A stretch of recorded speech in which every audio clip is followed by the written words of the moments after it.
Quisiera que nuestra conversación de hoy tuviese un carácter muy íntimo. Yo diría que tuviese caracteres asrámicos. Pues de una u otra manera todos estamos conectados o vinculados con algunas ramas de la jerarquía. No vamos a discutir el nivel asrámico, ni vamos a discutir la elevación espiritual de cada uno de nosotros. Simplemente remarcar de que estando aquí y ahora y en estas circunstancias es porque existe una vinculación asrámica. Y naturalmente, para introducirnos en esta vinculación, quisiera recordar que todos estamos buscando lo mismo. Quizá lo busquemos por unos caminos distintos, quizá de acuerdo con otros estados de conciencia, pero efectivamente todos buscamos el Santo Grial de la conciencia. Y el Santo Grial fue el tema escogido la semana pasada para tratar de demostrar que el Santo Grial no es una utopía abstracta simplemente, sino que es la representación objetiva de una realidad omnipresente, es decir, que está por encima, dentro y a través de nosotros y que proviene del cosmos, y que por lo tanto nuestra habilidad técnica, si podemos decirlo así, será que la representación del Santo Grial tenga que ver con todo cuanto estemos realizando actualmente en el sendero que hemos emprendido.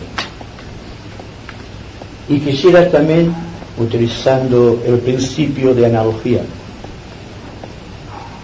buscar la correspondencia que existe entre el Santo Grial que analizamos la semana pasada con tres definidas esferas de Shambhala y también tres definidas esferas de las ramas, porque todo cuanto esté vinculado numéricamente con el 3 tiene que ver forzosamente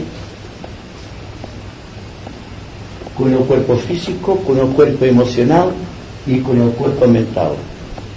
Existe después lo que llamamos el ángel solar, y más arriba podríamos poner una estrella de 5 puntas que significaría la bendición monádica a todo el proceso que está siguiendo el individuo desde el principio de los tiempos. Démonos cuenta que cuando hablamos de las esferas de Shambhala, cuando tratamos de introducirnos en los misterios, nos damos cuenta inmediatamente de aquella gran ley que un maestro tibetano define como la ley esotérica de la independencia cósmica, por la cual estamos tratando de buscar el destino del hombre partiendo del destino de los dioses. No podemos comprender el microcosmos sin comprender el macrocosmos, y viceversa. Son correspondientes, ¿verdad?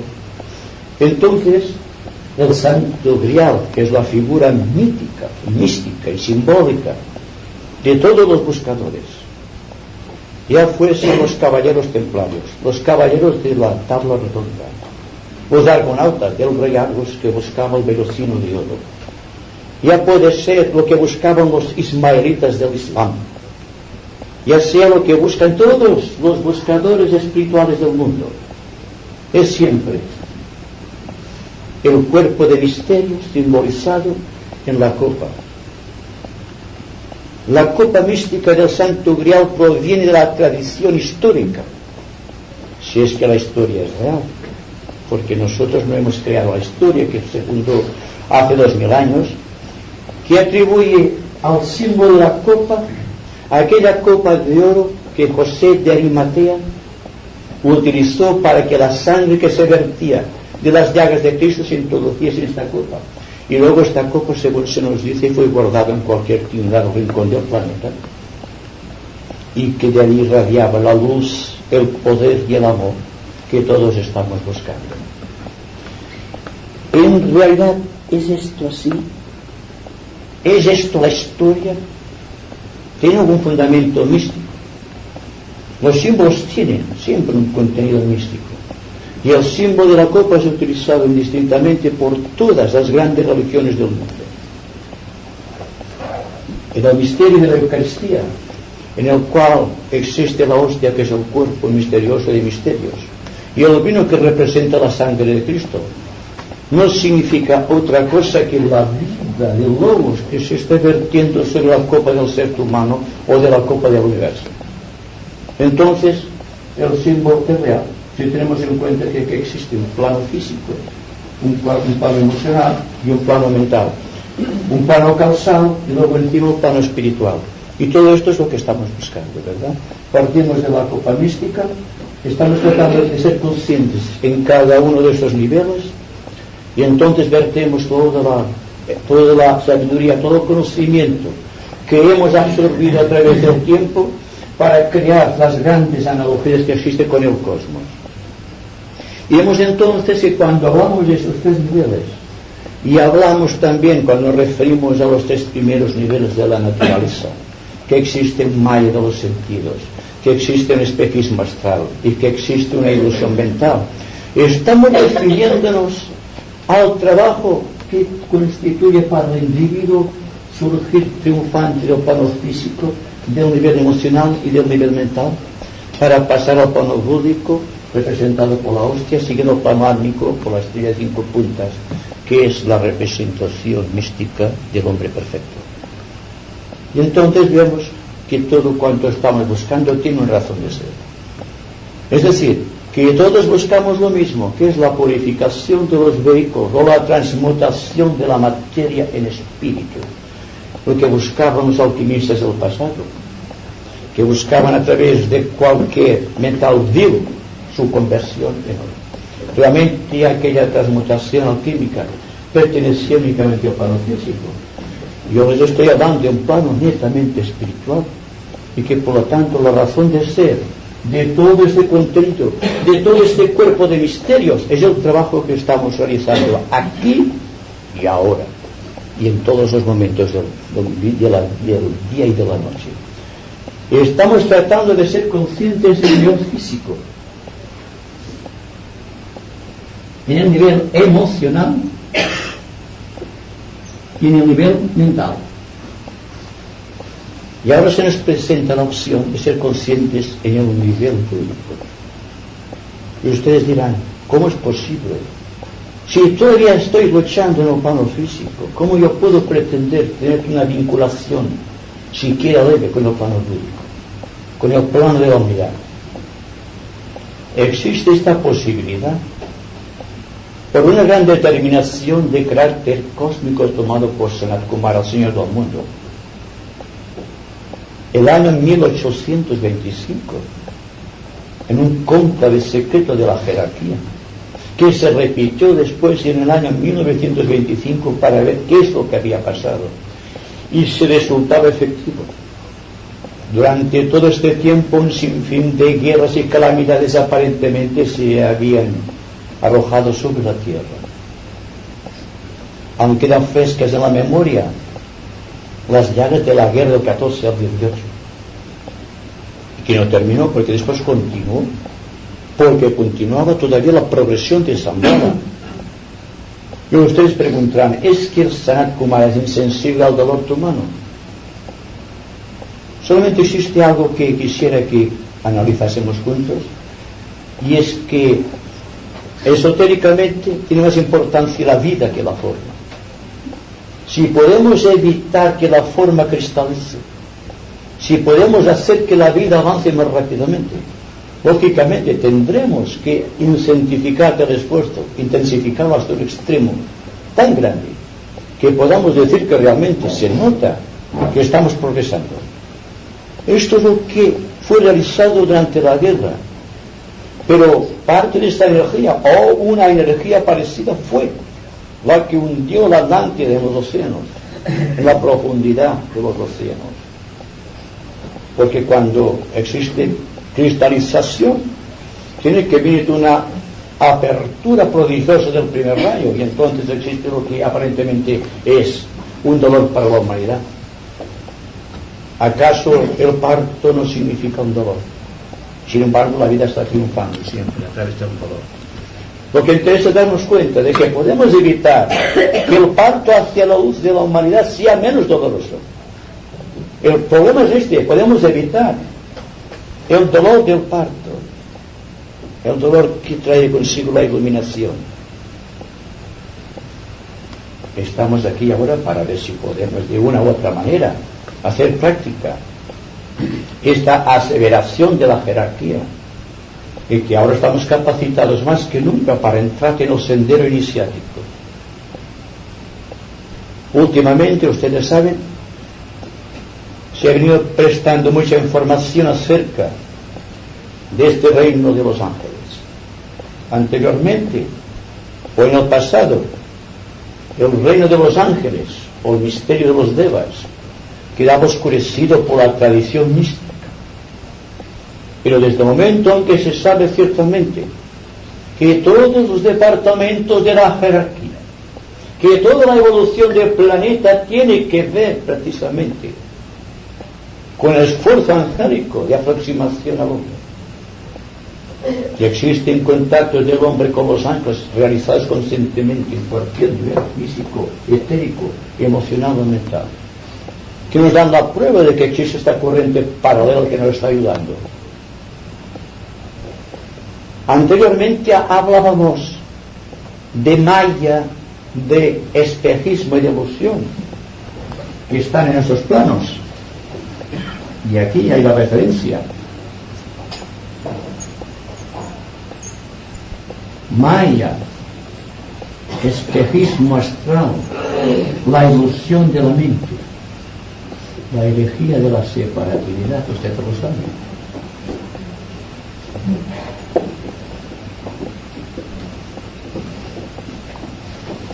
Y decíamos que maya, espejismo e ilusión, que condicionaban la vida del hombre aquí en la tierra, eran abstracciones, como el karma, una abstracción, como el espacio, una abstracción, como el tiempo, otra abstracción. Pero ahora, por efecto de la invasión de la fuerza de Zambala, que destruyó tantas cosas que tenían que ser destruidas, viene una nueva concepción de la vida. Las formas que llamamos maya y espejismo e ilusión son entidades, porque hay una relación entre el maya de los sentidos, el espejismo emocional y la ilusión de la mente, con aquellos tres elementales que crearon el cuerpo físico, el cuerpo emocional y el cuerpo mental de los hombres, que también son entidades, y lo discutimos el otro día, cuando hablábamos del aspecto sagrado del cuerpo de misterios del real, que son entidades con las cuales tenemos que luchar constantemente. Entonces, cambia mucho el sistema de incorporación de conocimientos abstractos o esotéricos. Cambian mucho las prácticas de lucha contra esta aparente abstracción que llamamos maya, espejismo, ilusión, o que llamamos elemental, astral, mental o físico. Entonces sabemos que luchamos con entidades, que la envidia es una entidad, que la enfermedad es una entidad, que la devoción es una entidad, que el espacio es una entidad, que el tiempo es una entidad dentro del espacio, y que estamos luchando con entidades y no con cosas. Por lo tanto, la lucha está ya en el nivel mental, ya no está simplemente en el físico y el emocional. Estamos luchando abiertamente con esas entidades, utilizando la inteligencia concreta, utilizando la mente en uno u otro sentido, pero de todas maneras estamos progresando hacia ciertas áreas de poder espiritual. Entonces, hay que representarse que todo lo que constituye el plano físico, el plano emocional y el plano mental es un conjunto de entidades que están presionando sobre el hombre, entidades débicas, de naturaleza desconocida. Unos son pitris solares, otros son pitis lunares, y están luchando entre sí. Y el hombre, el alma, está crucificado entre la lucha de estos elementales débicos.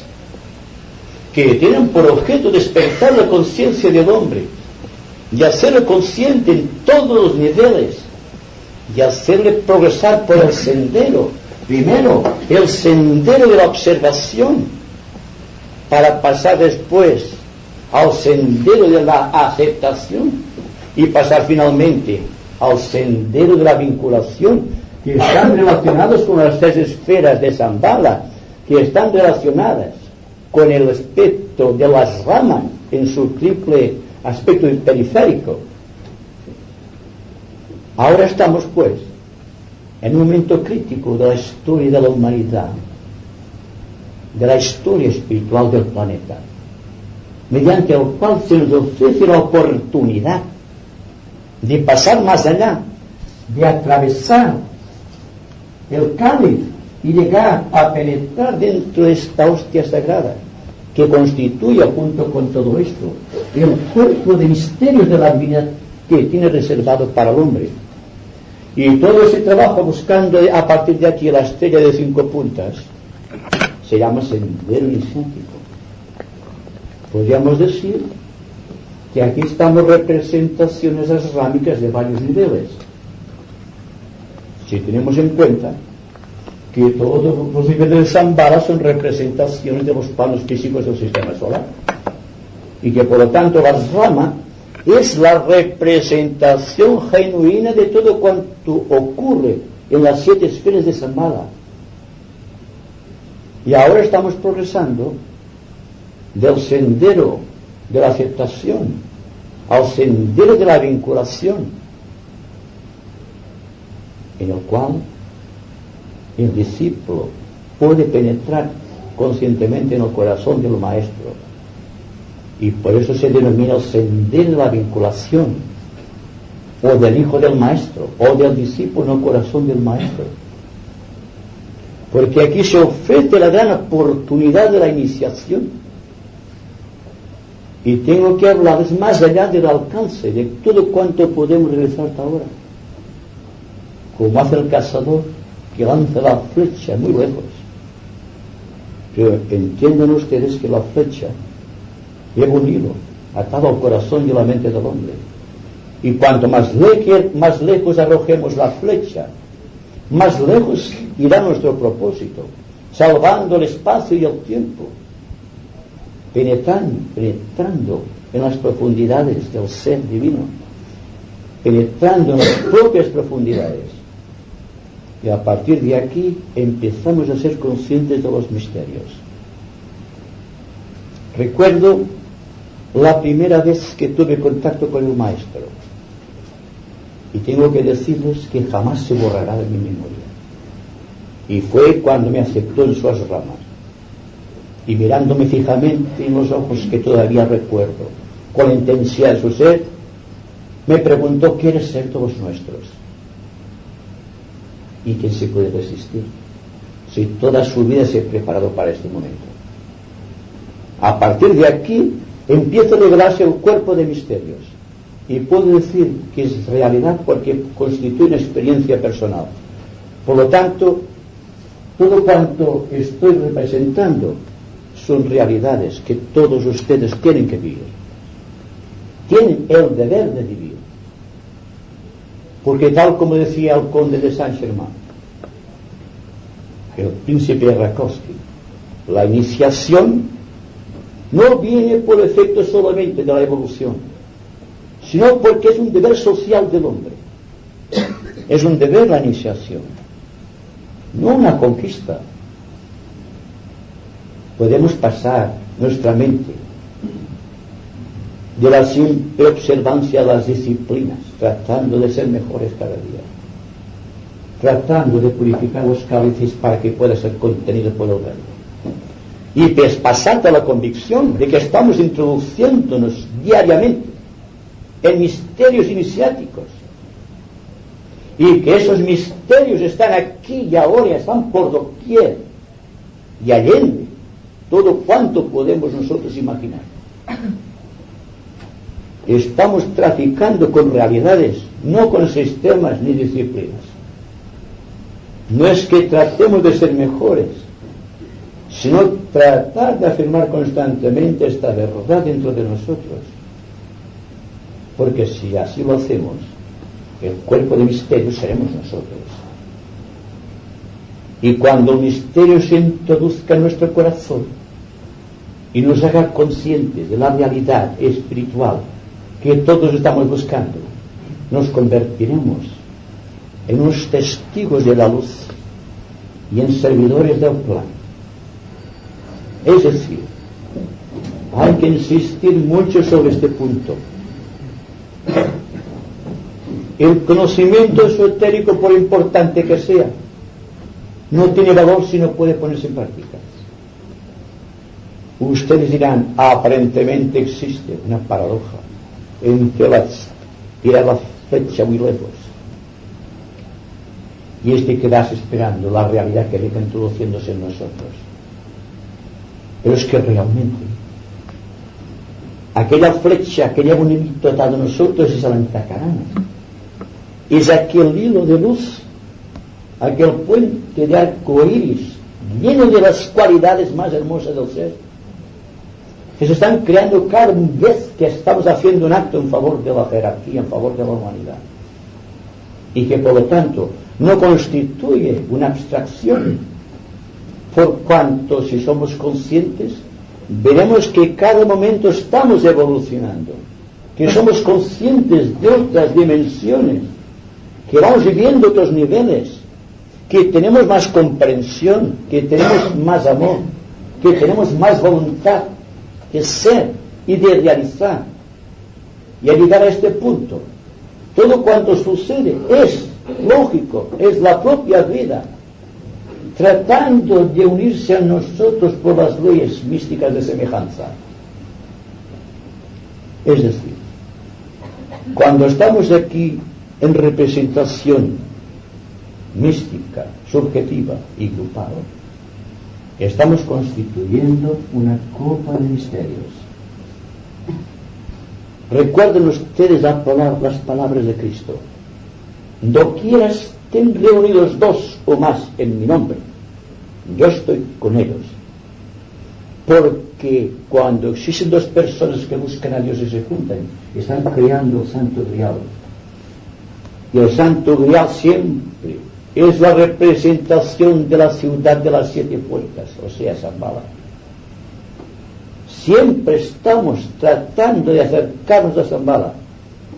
Cuando estén en meditación, recuerden que están constituyendo una copa de misterios y que existe planeando encima de ustedes la hostia sagrada, el cuerpo de misterios que desde el principio de los tiempos está tratando de introducirse en sus corazones. Entonces, sus meditaciones, sus contactos de grupo, su vida entera se convertirá en el Santo Grial. La conciencia está establecido sobre suelos de eternidad. Ustedes vivirán más allá de sí mismos. Y en algunas etapas del sendero, ustedes perderán la mente, perderán todo cuanto tienen. Y sin embargo, continuarán viviendo y progresando. Significa que cuando Madame Blavatsky decía que la mente es la matadora de lo real, estaba advirtiendo sobre la falacia de la mente discriminativa. Cuando se hace demasiado discernitiva, cuando todo lo pega al conjunto de pensamientos concretos o de comprensión concreta, cuando existen unas inmensas perspectivas abstractas que están aguardando la actividad del pensador. Naturalmente que todo viene, como decíamos la semana pasada, porque el individuo a través del tiempo se ha identificado con sus instrumentos de relación y de contacto con los demás, y naturalmente entonces existe una falta de percepción real. Existe una deformación del propósito y de los objetivos. Y estamos realmente varados tal como decía el señor Buda, en el fondo del río del sentimiento. Quedar cristalizados en el tiempo es lo que detiene este audaz volar del águila eterna. Y hay que decir que el mundo está evolucionando de tal manera que las ramas están nutriéndose de muchos elementos que en el pasado cualquier persona hubiese dudado de su eficacia, y están trabajando en las ramas. Quizá no sean conscientes de que están tratando con el maestro en las ramas, o con algunos de sus maestros, o algunos de sus discípulos, sino que están simplemente reorientando actitudes, visualizando nuevas metas, tratando de ser más allá del tiempo y del espacio, vinculándose védicamente con aquella substancia que constituye nuestros cuerpos, que está tratando de liberar el contenido substancial védico, porque el deber del hombre es purificar sus vehículos, convertir sus vehículos en luz y liberar las vidas védicas que constituyen todas esas estructuras. Lo que más tarde haremos con el cuerpo causal, hay que empezar a hacerlo ahora en conciencia, con el cuerpo físico, el cuerpo emocional y el cuerpo mental. Estamos tratando de ser y estamos tratando de realizar, y podemos decir que estamos realizando el grial en nuestras vidas, que ya no es una abstracción, que no es un misterio escondido en cualquier remoto lugar del planeta, sino que está aquí en el corazón, que está aquí en la mente, que están todas nuestras actitudes, y que es aquí, en estas nobles actitudes, donde debemos entresacarlo, descubrirlo, reconocerlo y actualizarlo. Quisiera que ustedes ampliasen con sus preguntas estas ideas, porque las considero muy interesantes en los momentos actuales.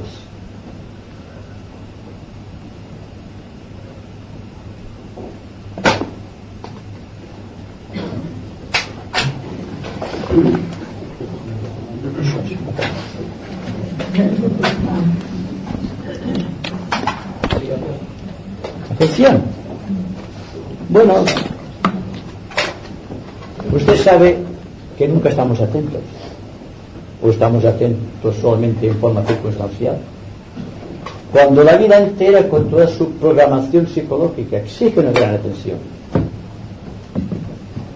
Hacemos las cosas por rutina, por hábito, no por un contacto con nuestra voluntad, porque ustedes de así, a fuerza de hacer un mismo acto, se crea una repetición que llamamos la costumbre o el hábito.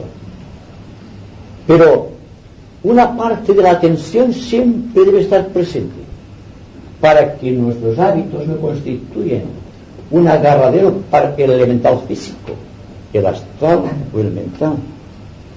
Hay personas que piensan por reproducción de imágenes, no por creación.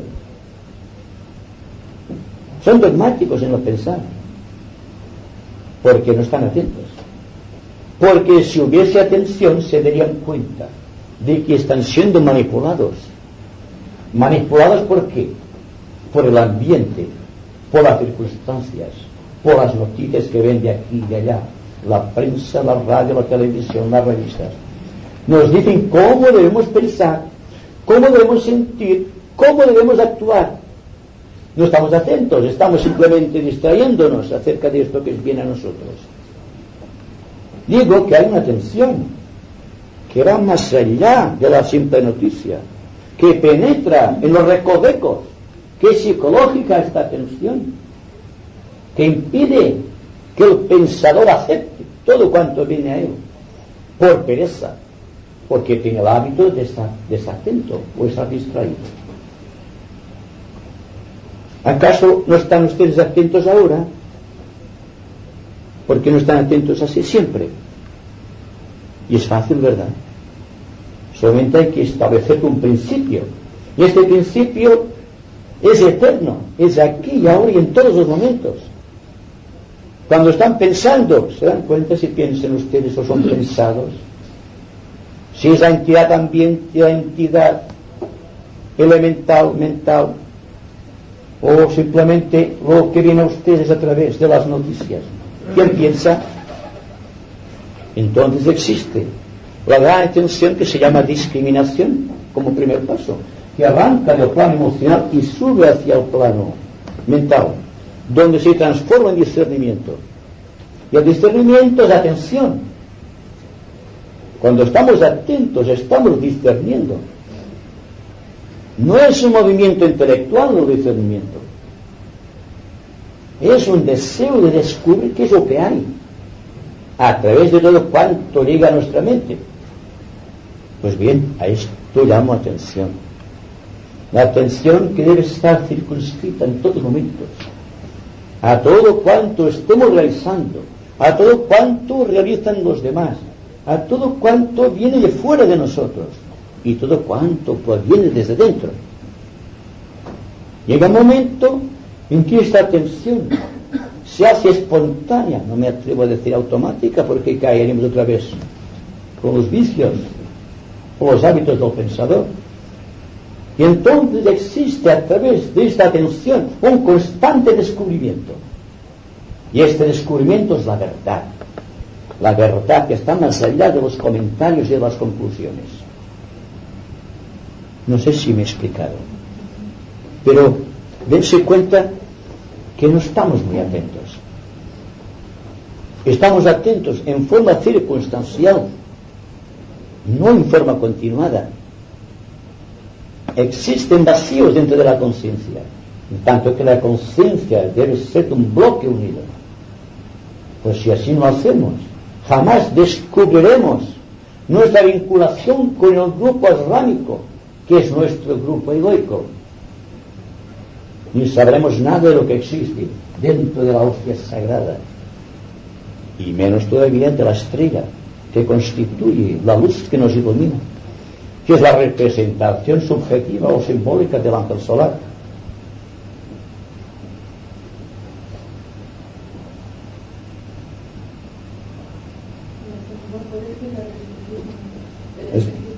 Naturalmente existe un maya de los sentidos.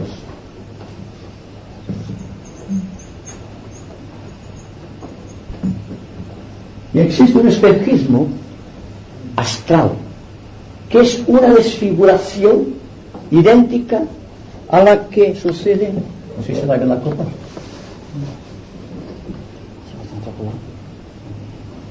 cuando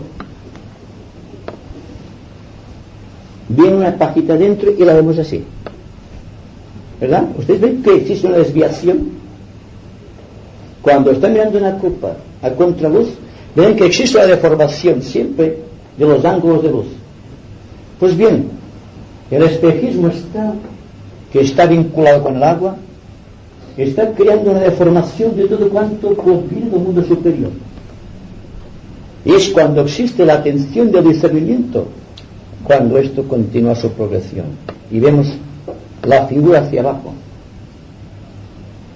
Existe también una inclinación del eje de la Tierra con relación a la eclíptica, que es de 23 grados 28 minutos, que hace que los rayos del Sol al llegar a la Tierra estén bifurcados, estén oblicuos, y aparentemente esto causa cierta confusión. Singularmente cuando estamos luchando con Kurukshetra.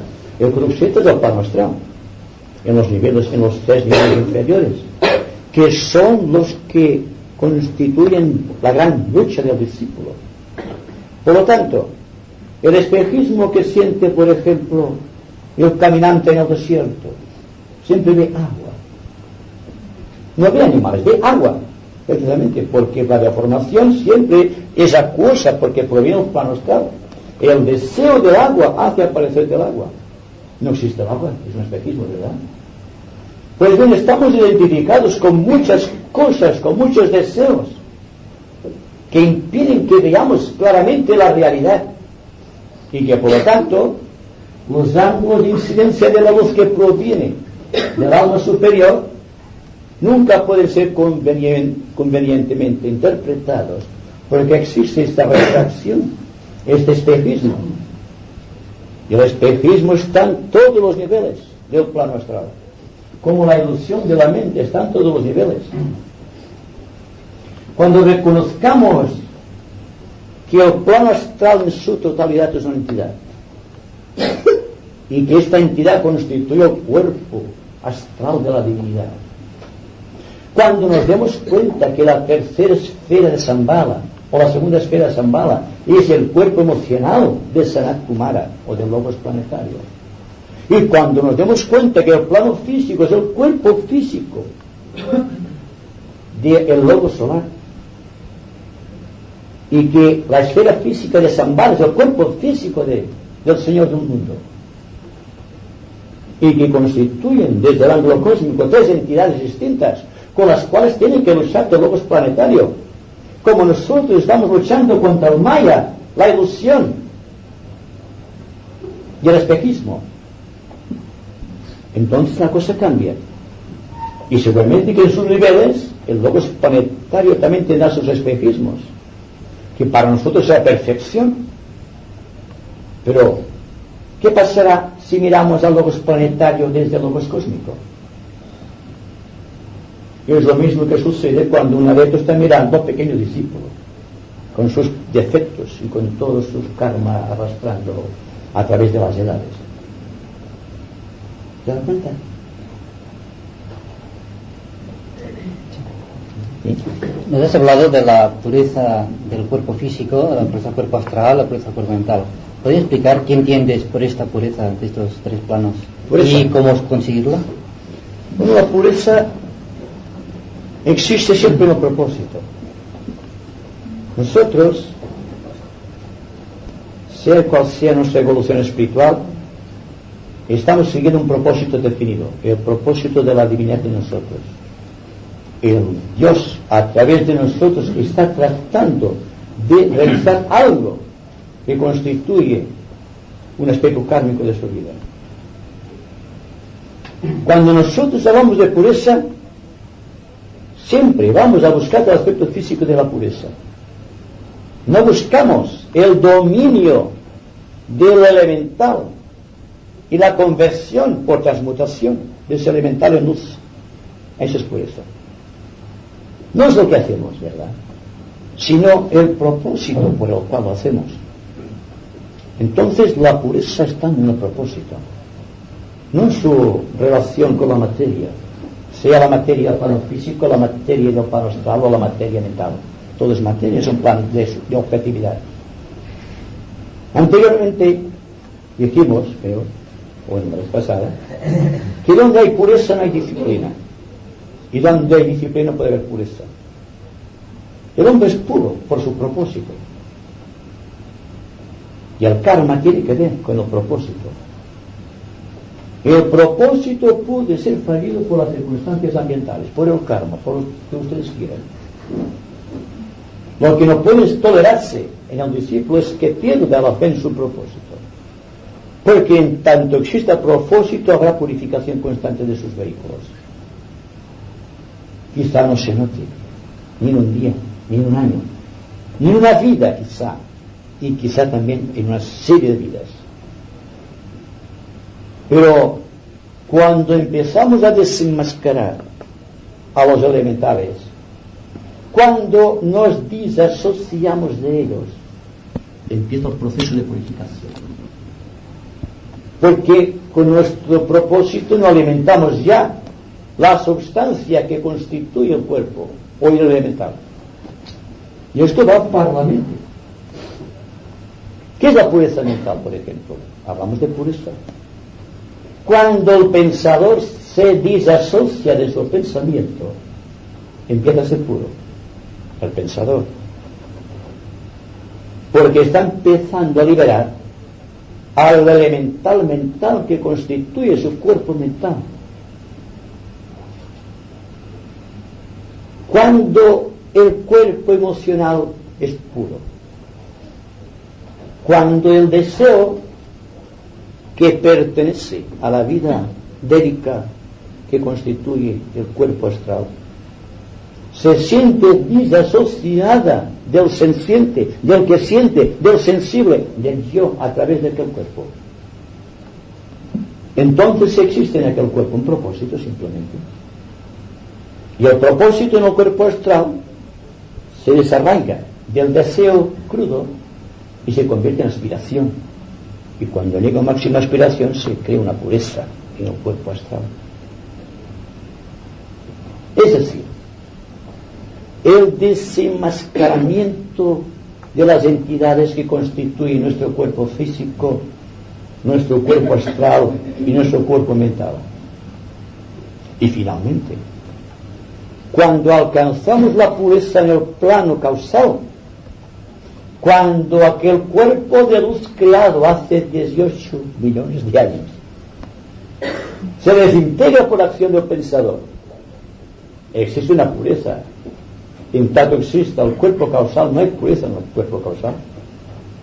Pero cuando Fuate y Kundalini se unen en el corazón del ángel solar, se produce la desintegración de la hostia sagrada y queda solamente la estrella, iluminando tanto el cuerpo mental, el emocional como el físico. Y aquello yo le llamo pureza. No la pureza que entiende el mundo, porque el mundo vive de espejismos y de ilusiones. Y esotéricamente no podemos vivir de ilusiones ni de espejismos, sino que hay que vivir completamente de acuerdo con la ley del propósito por el cual existimos, por el cual vivimos, y dentro del cual existimos y tenemos el ser. ¿Cuándo el hombre es puro? En la mente, cuando no piensa. ¿Cuándo es puro emocionalmente? Cuando no tiene deseos. Y el cuerpo físico, cuando somos puros, cuando nos importa tan poco el cuerpo, que lo dejamos a merced de los ángeles solares. Los pitris solares han sido vencidos. Entonces, ¿qué queda? Queda yo manifestándose con toda su pureza en aquel cuerpo. Una pureza muy distinta de cuanto compete al mundo que observa el desarrollo de los acontecimientos y que se atreve a juzgar a los demás en términos de pureza. Una pureza es ridícula, una pureza simplemente física, que no tiene significado esotérico. Entonces hay que mantenerte al propósito de ser y de realizar en todos los momentos. Es decir, que no hay que buscar la pureza, sino que la pureza venga a nosotros. Porque dense cuenta, el deseo más impuro lleva parte de propósito.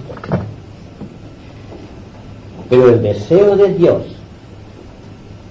que es la parte más abundante del propósito en el cuerpo astral, tendrá que dejar de ser un día.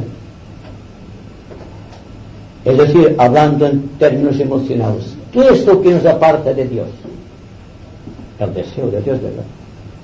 Porque nosotros y Dios siempre hay una lucha, un tratar de acercarse, un deseo.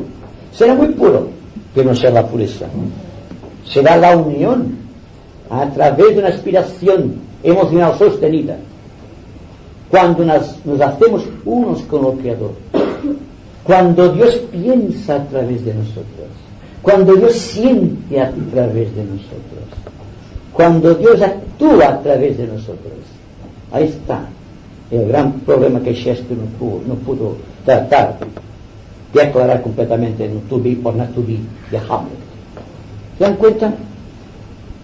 Entonces, lo que decíamos antes de la atención, con la atención gobernamos los elementales, y por la atención nos hacemos unos con el propósito, que es Dios en nosotros.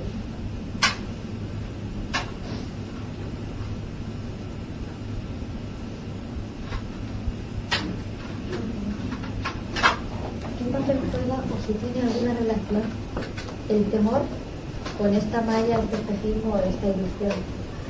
Precisamente el temor como parte del espejismo astral. No quiero decir sin ese temor es algo que potencia eso, que no nos podamos liberar de ese. Exacto.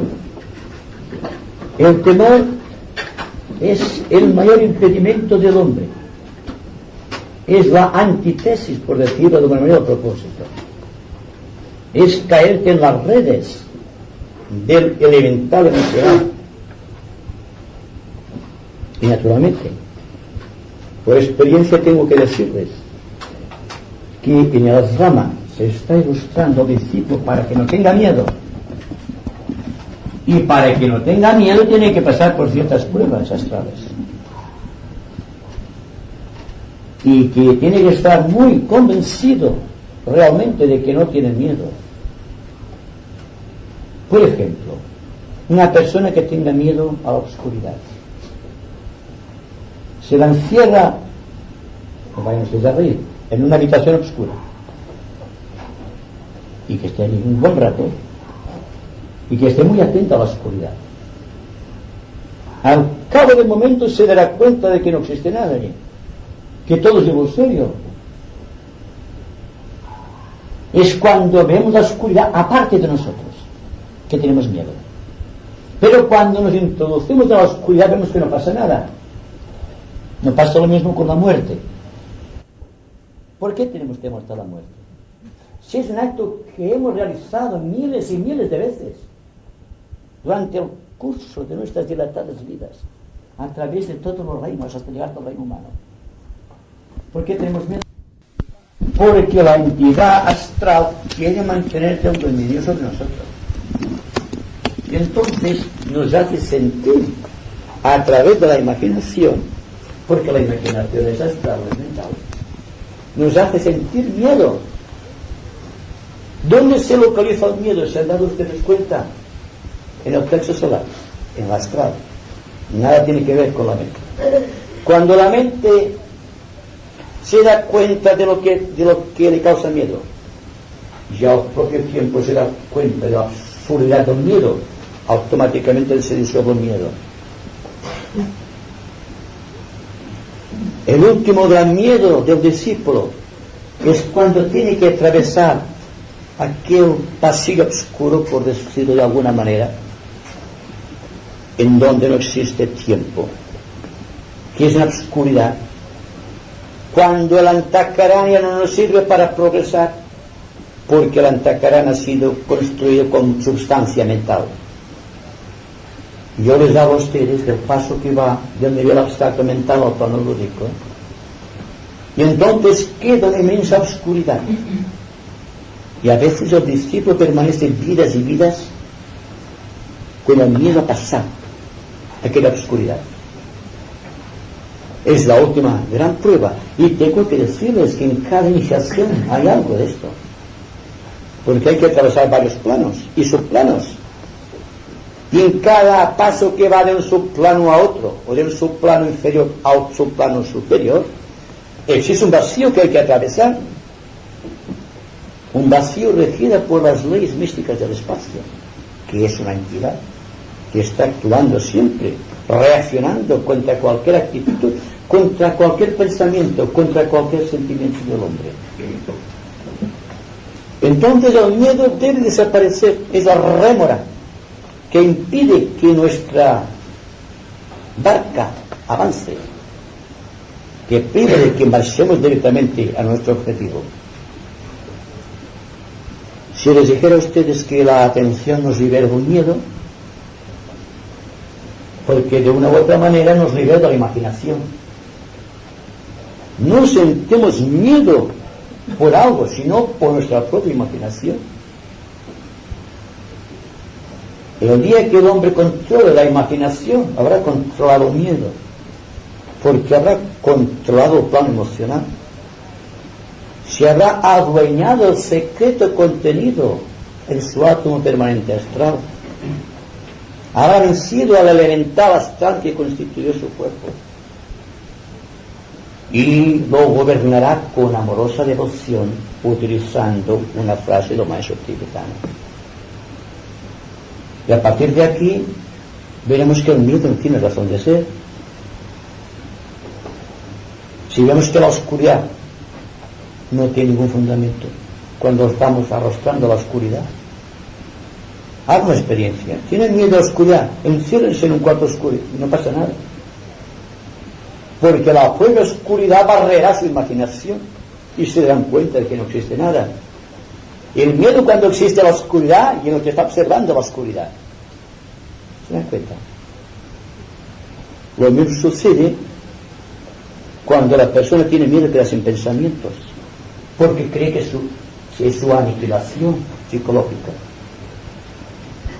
Yo digo a ustedes que se puede vivir tranquilamente sin pensar, es decir, controlando el vehículo mental, en el sendero de la vinculación. Cuando el discípulo está en el corazón del maestro, está capacitado para pensar o para dejar de pensar a voluntad. Significa un control completo del cuerpo mental.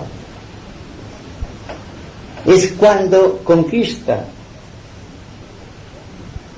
tres grandes fuerzas que constituyen su trabajo de servicio en la vida. Por ejemplo, puede establecer contacto telepático con el maestro en todos los momentos del día y de la noche, siempre y cuando esté justificada esta llamada al maestro, en virtud que el maestro le da la confianza de que puede llamarlo porque está vinculado kármicamente con él. Segundo, puede establecer contacto con sus hermanos de grupo, utilizando también el agente telepático, aunque en un grado menor. Puede recibir ayuda, consuelo en ciertos casos, incorporación en algún servicio definido. Puede establecer contacto con los devas, a voluntad también, porque controla en cierta manera y en gran medida el cuerpo emocional. Entonces domina una gran porción de este elemental emocional de su vida y domina por efecto de una gran extensión del campo emocional que lo rodea o su medio ambiente. Se convierte en un creador psíquicamente hablando, porque puede controlar ciertos devas.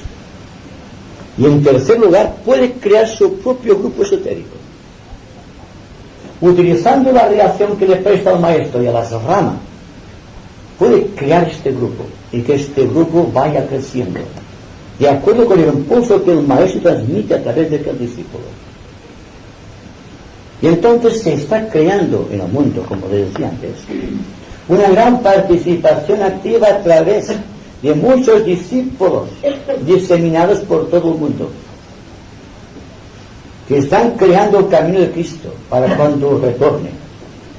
Y es un suceso que hay que considerar inminente, que no depende de los astros, no depende del aspecto astrológico de la cuestión, sino que depende del propósito unificado de todos los discípulos, de todos los iniciados y de todos los seres humanos de buena voluntad en el mundo, capaces de interpretar la ley en alguna medida. Por esto hay que ser optimista. De no ser así, el mundo hubiese sido destruido por cualquier hecatombe atómica. Cuando el año 1825, en el concilio centenario de Shambhala,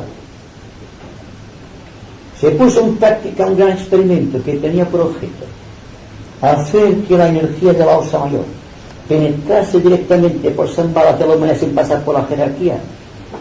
Sabía la jerarquía, sabía Shambhala que se exponía a la reacción de los hombres. La reacción se produjo y vinieron todas las guerras hasta el año 1925. Después, en el año 1925, al siglo de haberse propuesto o de haberse puesto en práctica la actividad, la jerarquía Shambhala reconoce que el experimento ha tenido éxito. Se ha aumentado el número de los asramos de la jerarquía. O bien, que el número de asramos de la jerarquía ha aumentado su intensidad. Se han creado una serie infinita de grupos esotéricos en el mundo. Y todos cuantos se aparten de la ley, pues todos estos que estamos viendo por doquier. Estas corporaciones se surgen al amparo de inconfesables motivaciones, pero que nada tienen que ver con el impulso de la vida a través del ser que llamamos ser humano, sino que han sabido interpretar la fuerza de la ley y están trabajando en dirección opuesta a la que marcó Sanat Kumara en su vida. Sin embargo, el esfuerzo ha tenido éxito y ustedes se dan cuenta progresivamente en sus vidas, en su destino kármico, cuánto están transformándose. Sean sinceros, sean honestos, verán cómo están avanzando rápidamente. Están entrando en la corriente, una corriente de la cual ya no se puede volver, y esta corriente les lleva directamente a ustedes a la casa del Padre, les lleva a Shambhala, les lleva al centro de su propio corazón. Y esto hay que aceptarlo porque es la realidad.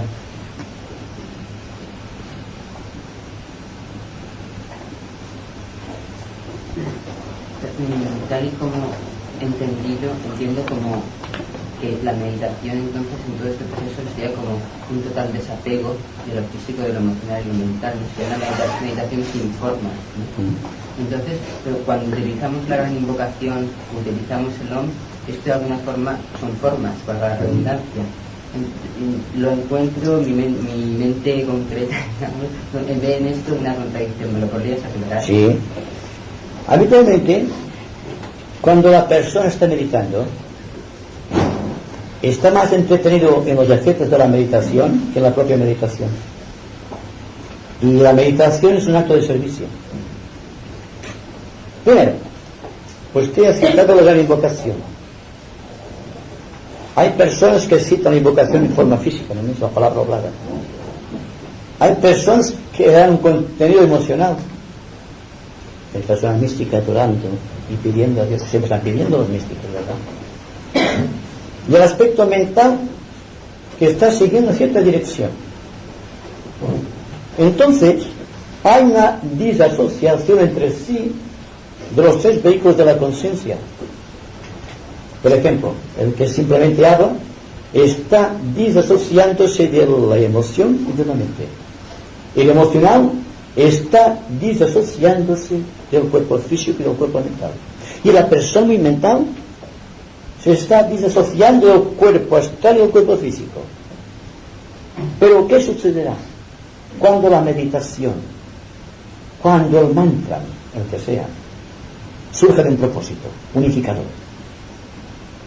Se dará cuenta de que en tanto se está recitando el mantra, parece como si fuésemos ángeles que recitasen a través de uno. No es uno que recita el mantra ya, sino que es Cristo mismo que lo está recitando a través de usted. Y cuando estamos meditando lo mismo, si meditamos disasociándonos de la meditación, estaremos meditando correctamente. Si estamos muy atentos, estamos meditando, y sin embargo no estamos pensando. Hay que verlo con mucha profundidad, quizá, para que veamos la diferencia. Cuando existe intención o propósito, la palabra hablada, mantra hablado, viene seguido por una cualidad, que es el cuerpo emocional, y por un propósito, que es la mente. Entonces se crea un silencio absoluto en el pensador.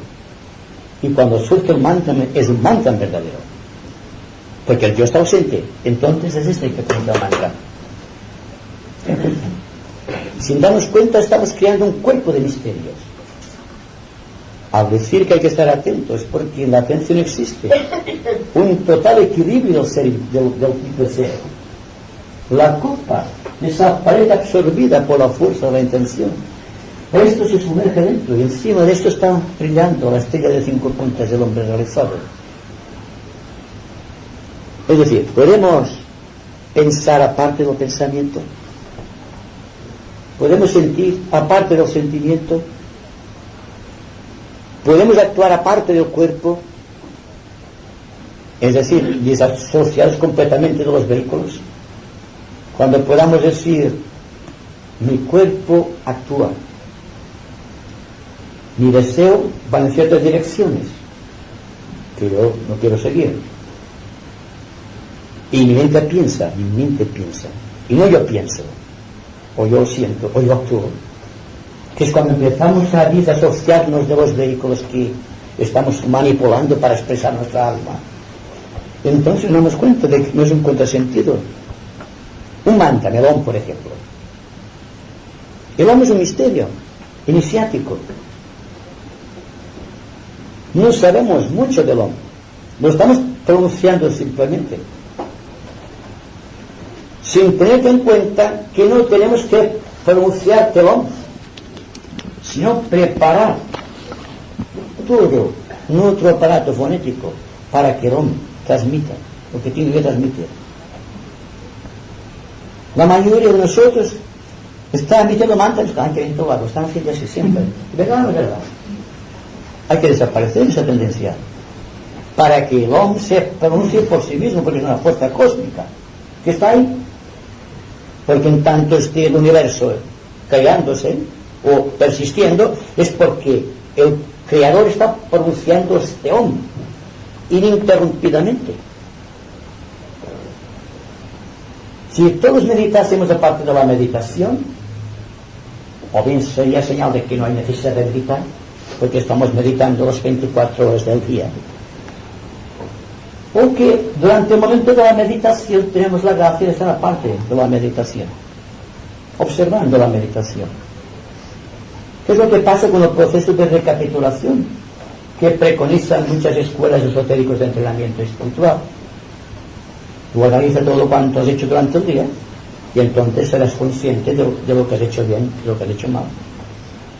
Si procuramos hacerlo siempre bien, no habrá necesidad de hacer una recapitulación.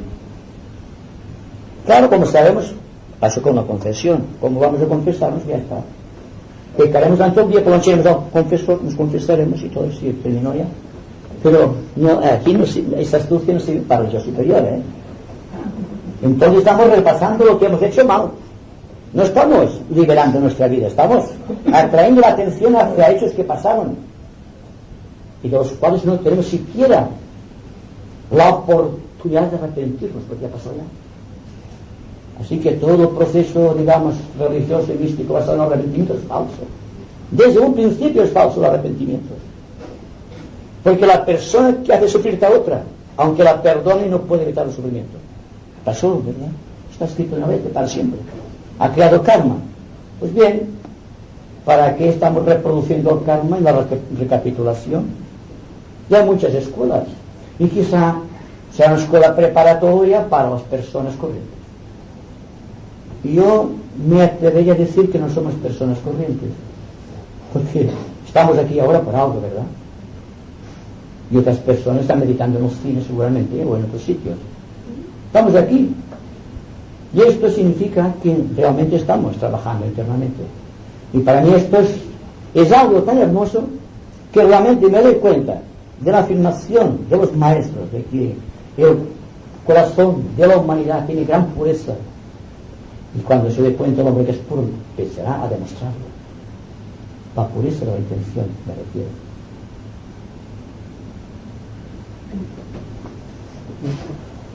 Quería preguntarte una cosa del concepto de servicio relacionado con el Agni Yoga y el Raja Yoga. Parece ser que hasta ahora se ponía bastante énfasis en algunas escuelas en el concepto de servicio como una creación de formas mentales, de luz, de una voluntad y tal.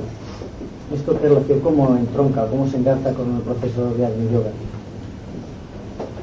Yo diría que cuando el discípulo, hablamos en términos de discípulo, está constantemente preguntándose cuál va a ser su campo de servicio, constituye una preocupación.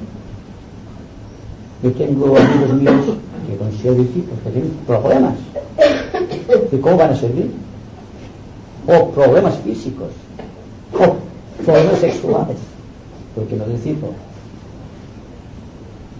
Y sin embargo, el problema siempre está aquí, más que en otro campo, está siempre aquí. Y es aquí cuando el discípulo debe darse cuenta realmente de la situación. Estamos tratando de buscar en los recovecos del ser alguna indicación de cómo vamos a vivir nuestro servicio. Eso no puede ser. El servicio tiene que venir a nosotros, no nosotros ir hacia el servicio. Lo mismo que el maestro. Y el discípulo no debe buscar jamás al maestro, sino esperar que el maestro venga a él. Él solamente debe tratar de ser correcto en sus actitudes. En la corrección de las actitudes está la garantía de que el maestro acudirá, porque existen lazos kármicos. Pues bien, el servicio es lo mismo. Hemos nacido para servirnos los unos a los otros. Lo que preguntamos no es cómo servirnos, ¿verdad? ¿Cuál es mi campo de servicio? Y les confieso a ustedes que había pasado muchos años preguntándome ¿cuál era mi campo de servicio? Constituía para mí una preocupación. Hasta que un maestro me dijo, cuando dejes de preocuparte, saldrá el servicio. Y me dejé de preocupar. Y desde entonces sé cuál es mi campo de servicio. Y lo mismo que me pasó a mí, tiene que pasar a todos ustedes, porque es la ley. El servicio vendrá kármicamente establecido y no tiene facultades de espíritu. No me refiero a un campo de servicio profesional, aunque a veces puede serlo, sino de la manera como puede ser ayudada la jerarquía dentro de la humanidad. A esto se le define esotéricamente el campo de servicio. Entonces, no es buscando, por ejemplo, las capacidades que surgen al analizar, por ejemplo, el mapa astrológico, que tiene ciertas características y ciertas capacidades, que a veces son de índole profesional simplemente, no capacidades de servicio. Pero cuando hemos atravesado la gran barrera y estamos en este nivel, cuando la jerarquía para nosotros es una realidad y no una posibilidad, cuando el maestro no es una ilusión, sino que es algo objetivo, entonces surge el campo de servicio. Mientras tanto, hay muchos servicios que podemos hacer. No el servicio jerárquico o el servicio asránico, sino todo cuanto podemos hacer. Si vemos un ciego por la calle, le acompañaremos para que atraviese y le darle un servicio. O si hay una piel de Platón, la separaremos para que alguien no se haga daño, empezando con el filo. Pero estas cosas que son delicadezas de la vida social, nada tiene que ver todavía con el campo de servicio, que es aquel servicio para el cual nuestra alma nos está preparando hace mucho tiempo. Y estamos atravesando, por ejemplo, la línea del discipulado en probación, pasamos al de aceptación y vamos al de vinculación. Aquí es donde se define el campo de servicio. Y tengo que decirles que al propio tiempo este campo de servicio se convierte en el sendero iniciático. Lo que decimos, por sus frutos los conoceréis, tiene que ver con el campo de servicio. Mi mirado fruto de un árbol es el servicio que da el árbol a la humanidad. Las flores es el servicio que da la planta siempre para la humanidad. Y me pregunto si nosotros somos menos que las plantas y que los árboles. Bien, también tenemos que fructificar. ¿Y nuestro campo de servicio cuál será? Esperemos, esperemos. El servicio vendrá a su debido tiempo. No, repito, no los pequeños servicios ocasionales que tienen que ver con el karma familiar, profesional, por ejemplo, o el karma social ambiental, sino algo más. Es que algo más. Y este algo más es lo que está presente aquí y ahora también. Porque está presente siempre en todas partes y en todos los momentos. Quisiera hacer una pregunta. ¿No crees que habrá muchas personas que habrán pasado por la vida creyendo que no han hecho nada, no han sido útiles siempre? ¿No es quizá dentro de la propia sencillez que da la espontaneidad del servicio a todos los niveles? Y es lo que puede dar toda una vida. Pero yo lo que tengo miedo de que muchas veces nos pasamos la vida esperando un servicio que sea de una magnitud determinada. Y puede ser que a cada uno de nosotros nos incumba un servicio de esos que no se saben nunca, que no se pueden ver jamás. Por eso creo yo que habrá muchas personas que han pasado por la vida sirviendo siempre y ni ellos mismos lo saben. Puede ser cierto, ¿verdad? Sí, sí. El área de servicio. Estoy diciendo que existen servicios ocasionales y muchos de nosotros hemos trabajado creciendo en pequeños servicios ocasionales para llegar a un servicio creador para la raza. Es decir, que vencer una dificultad, por ejemplo, o varias dificultades en nuestra vida, nos está preparando para vencer las dificultades kármicas de última hora, cuando estamos ante el dintel de la puerta iniciática, cuando tenemos que hacer una gran decisión. Entonces sí, entonces el símbolo de la balanza, donde Osiris, tal como se decía en la teología, digamos, de egipcia, está pesando el corazón de los candidatos.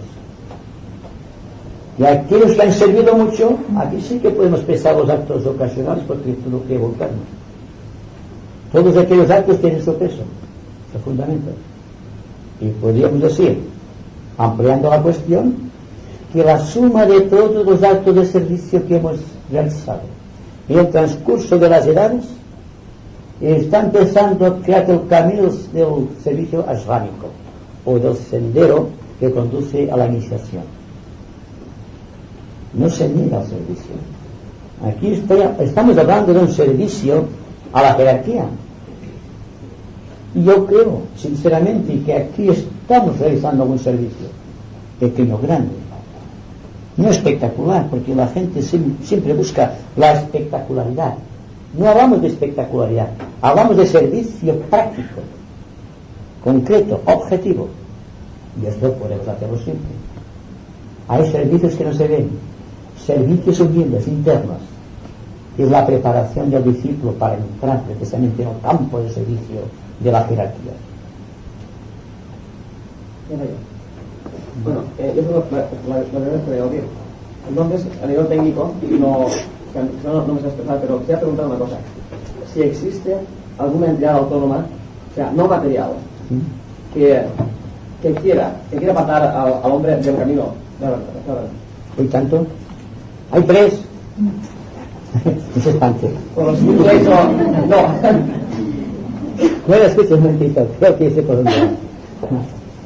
Hay la entidad maya, la entidad espejismo y la entidad ilusión. Vamos a aclarar la cuestión. En el transcurso del tiempo, cuando el hombre se hizo autoconsciente en virtud de la individualización, existe una permanente reacción de los éteres a los pensamientos de los hombres. Todos los pensamientos que van contra la ley, contra el orden y la justicia, todos los pensamientos vagabundos, erráqueos, inferiores, están creando, por esta reacción de los éteres, una entidad que llamamos egregor. Hay el egregor de cualquiera de los pecados capitales. Así que se van surgiendo entidades, ¿eh? Los pecados capitales son 7, usted lo sabe, ¿verdad? Pues bien, la suma de todos los pecados capitales, la suma de todos los egregores que están realizando su perniciosa labor en el plano mental, están creando la ilusión de las mentes. Y naturalmente, nuestro elemental, que es una esponja absorbente, está absorbiente de los egregores, está chupando, por decirlo de alguna manera, de los egregores aquella fuerza que va robusteciendo su poder hasta que el hombre se da cuenta de que está siendo manipulado, que es lo que decíamos anteriormente. Pues bien, lo mismo ocurre con el espejismo. Todo cuanto el hombre ha deseado de infame, de innoble, el sadismo desatado, el psiquismo inferior, todo cuanto ustedes pueden meter en el deseo, en el sentido inferior, ha creado en su totalidad los egregores que en su totalidad, en su conjunto, constituyen el espejismo.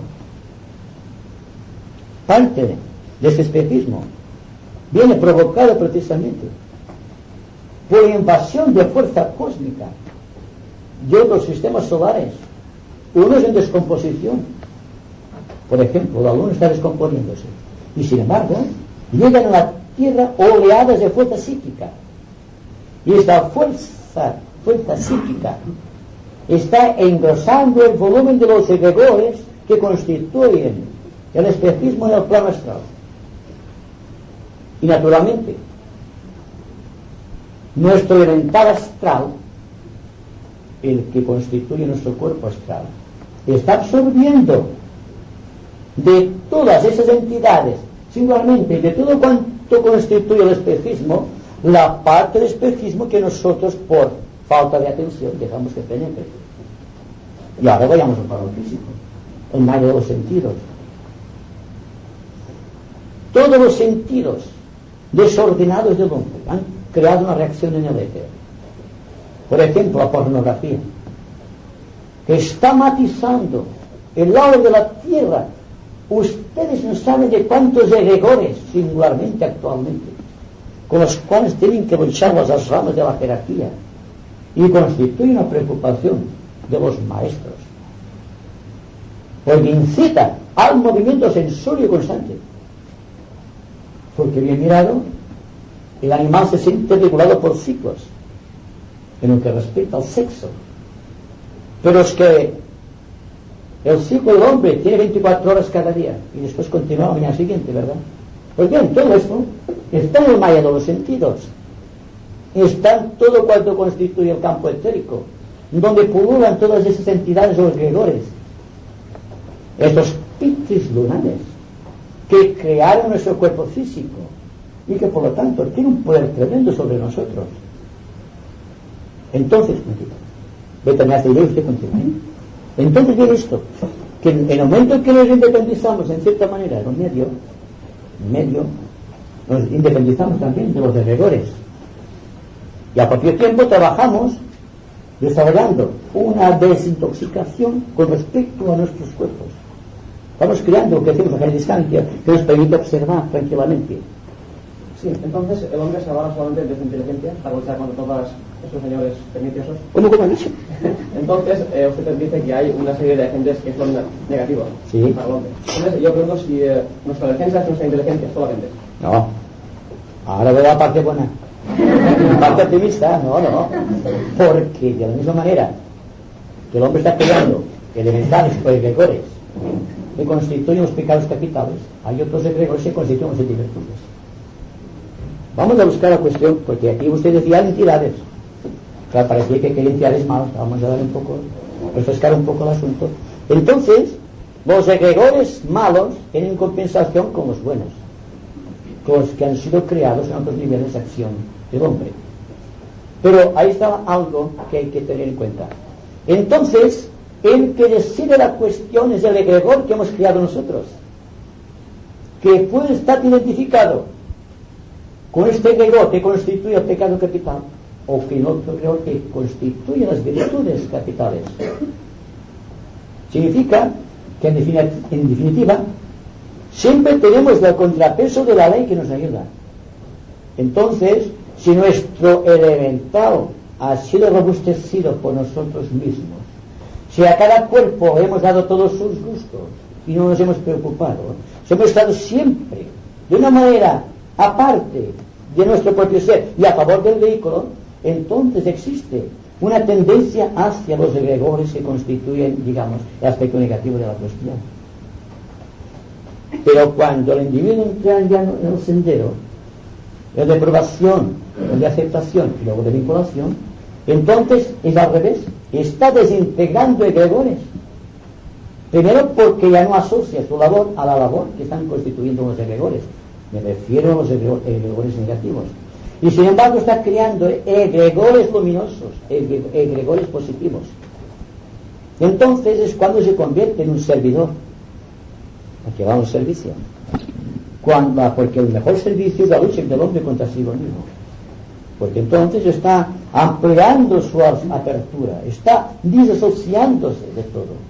El servicio primero es crear un cuerpo mental puro, un cuerpo emocional puro y un cuerpo físico que responde a la pureza de la mente o de la emoción. Y entonces tenemos un servidor, un testigo de la luz, el servidor del plan o el servidor de la jerarquía. En el caso contrario, ayudaría a favorecer aún más el mal, ¿no? Naturalmente, no es que lo hacemos, realmente lo hacemos. Y podríamos decir... ¿Más allá de la muerte? ¿Cómo? Incluso más allá de la muerte. Más allá de la muerte, naturalmente. Porque cuando estamos más allá de la muerte, lo que pasa es que no tenemos el cuerpo físico, pero la conciencia es la misma. Por lo tanto, continuamos trabajando en favor de las fuerzas de la luz o de las fuerzas de las sombras. Estamos de una u otra manera siendo al guardián del umbral o al ángel de la presencia. Estamos siempre en el centro de la cuestión. Por lo tanto, cuando Buda decía, cuando estés atravesando en medio de los opuestos, sabrás lo que es la verdad. No estás ni en favor ni en contra, estás sujeto a tu propia ley. Y esta propia ley es la que te da el campo de servicio y que te lleva a la iniciación. No hay que matarte a uno para favorecer al otro, sino hay que dejarlo simplemente. ¿Cómo esto? La lucha es el equilibrio entre los polos positivo y negativo. No es una lucha entre dos polos, es una composición natural surgida de la armonía, no en un contraste, no en una lucha. Por lo tanto, la luz nos da el ejemplo de cómo hay que trabajar. Hay que buscar el equilibrio, no la lucha. Hay que buscar la pureza, no la disciplina.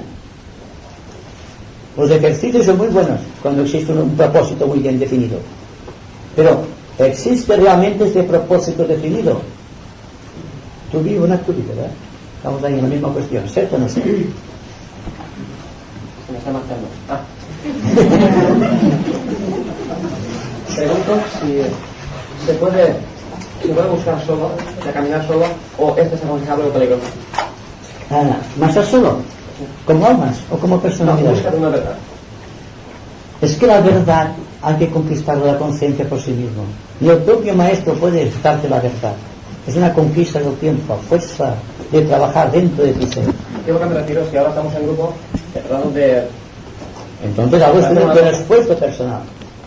Cuando estamos mucha gente reunida, al constituir técnicamente, pero usted hablado técnicamente, al constituir técnicamente más pilas eléctricas, habrá más potencia. Entonces es fácil que individualmente podamos ver mejor la verdad, podamos mejor establecer contacto con la divinidad. La pregunta era si, por ejemplo, reflexiones de uno mismo, de uno solo, sin comentar con ningún otro la misma cuestión. O sea, que uno se haga sus reflexiones. Pregunto si podría ser peligroso. ¿Andar solo? Sí, puede ser. Hasta que no lleguemos a un punto en el cual tengamos que atravesar el sendero iniciático. Ahí sí que hay que andar solo. Porque nadie puede decidir por nosotros. Pero cuando estamos en el sendero que va de lo inferior a lo superior, durante todo este trayecto estamos estableciendo vinculaciones de grupo. Más todavía, estamos vinculados en el plano causal, en nuestro propio grupo egoico. De ahí somos conscientes como almas. Pero aquí, en nuestros mundos, somos conscientes como almas en encarnación. Y si tenemos un propósito que va definiéndose, la suma de todos los propósitos constituye los grupos organizados de buena voluntad que conocemos. Los demás no me interesa hablar de ellos. Hablo de grupos que están siendo una especie de prolongaciones de las ramas. Todo esto significa que estamos ahora entrando precisamente en el meollo de la cuestión. Estamos tratando, quizá por vez primera en nuestra vida, de buscar el camino que llega a ser completamente solitario, pero que hasta el momento solamente podemos recorrer en grupo. Me explicaré más concretamente. El grupo o el sendero, o el grupo que constituye el sendero de aprobación, hay que hollarlo en grupo. El sendero de aceptación hay que hollarlo también en grupo. El grupo se desasocia un poco y empezamos a tener contacto ya con la jerarquía o con elementos de la jerarquía, pero siempre en grupo. Pero en ciertas etapas de la vinculación dentro del corazón del maestro llega un momento en que debemos marchar solos, pero entonces tendremos la fuerza para poder andar solos, sin sentirnos de una manera condicionados por el grupo, porque estaremos vinculándonos con el grupo de almas.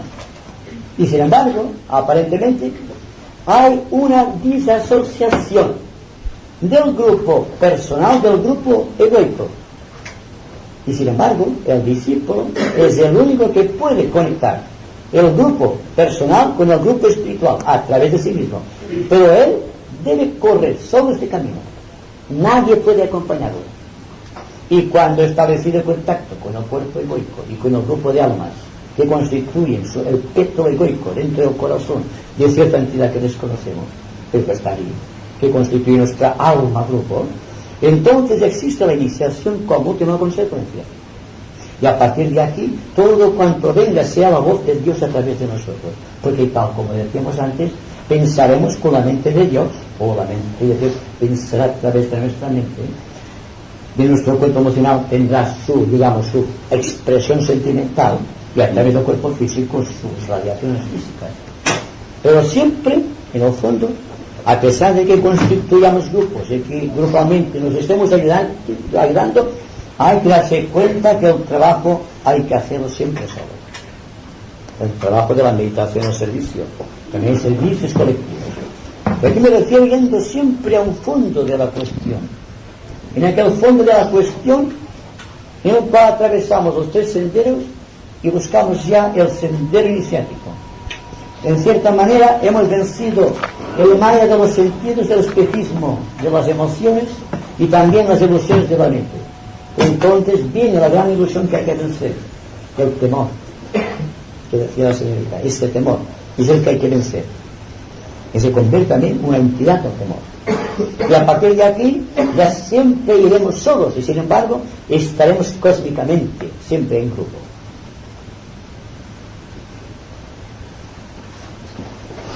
Ahora sí, por favor, Vicente. Has dicho antes, repetidas veces, que el maestro está vinculado con el discípulo kármicamente. ¿Qué tipo de vinculación es? Kármica. Precisamente porque el maestro constituye un pétalo más desarrollado que nosotros dentro del gran grupo egoico.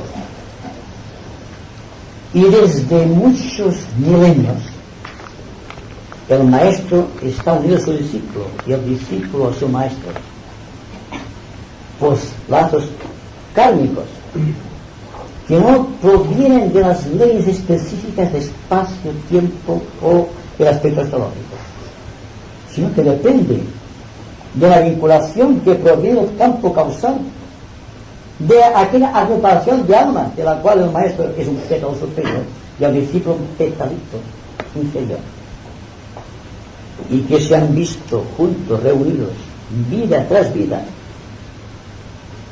quizá en forma intermitente, durante muchos, miles y miles de años, quizá cantidades sobrecogedoras de tiempo. Y cuando los discípulos se encuentran presente del maestro por primera vez, se da cuenta que siempre lo ha conocido, que siempre lo ha visto en sueños, que siempre ha participado en cosas que tienen realmente importancia en su vida. Su voz es familiar. Es decir, que existe una vinculación que, aunque venga del tiempo, es más del tiempo. Y es precisamente por este misterio entretejido de rayos y karma que se realiza la iniciación del discípulo, siendo el maestro uno de los que le acompañan ante el iniciador. El último acto de karma, continúa después, es aquel en que el discípulo se siente ayudado por su maestro en la gran prueba iniciática. Y otra cosa que dijimos semana pasada, quizá no tiene tanta importancia, que la vinculación del alma humana con alguno de sus elementales físico, estado mental, puede constituir dentro de millones de años una unión en la cual el alma será un lobo solar y el elemental un arcángel constructor. Quizá no sea siempre el mismo proceso, pero cósmicamente será muchos casos en el cual el elemental se ha sentido unido al alma por que el elemental tiene conciencia. Al principio tiene conciencia, más adelante tendrá autoconciencia.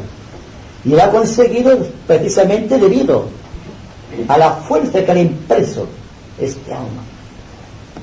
Y kármicamente, por lazos, digamos, de agradecimiento, reencarna o toma cuerpo siempre ayudando al alma. No sé si comprenderán la analogía, pero estos casos son frecuentes precisamente en un sistema de segundo rayo como nuestro.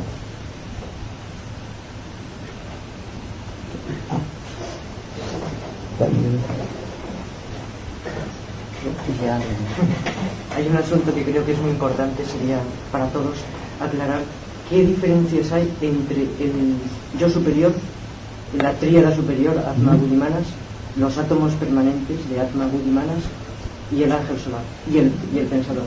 Esto es una conferencia completa.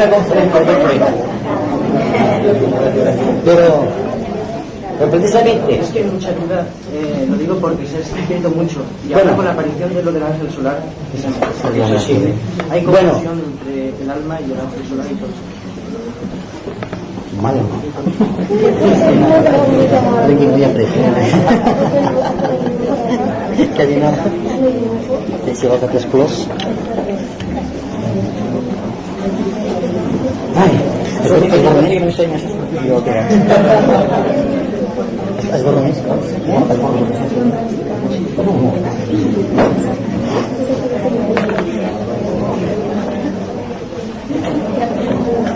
Es que habitualmente en otros sistemas, digamos, otros esquemas, no precisamente de la Tierra, la relación de los tres cuerpos, tenemos aquí, mental, astral y físico, hasta llegar el alma que está practicando con ellos aquí, en el centro, siempre es un proceso escalonado, que va surgiendo el físico, haciendo al mental, luego va al mental. Y el hombre adquiriendo progresivamente conciencia de cada uno de los tres cuerpos. Cuando esto se ha realizado, ¿verdad?, tenemos una entidad que funciona conscientemente. Esto es lo que se hace en otros esquemas. Pero nuestro esquema es diferente.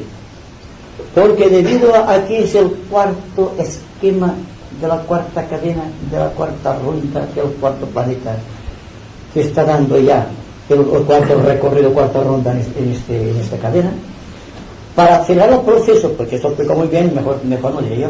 Entonces, para acelerar el proceso, viene un elemento, y este elemento se sitúa en el centro, entre el alma en encarnación, o que va ascendiendo, o la mónada encarnada en esos tres mundos, y el proceso que llamamos de individualización acelerada, que es una especie de iniciación. Y entonces, procedente del plano mental cósmico, viene una entidad que llamamos el ángel solar.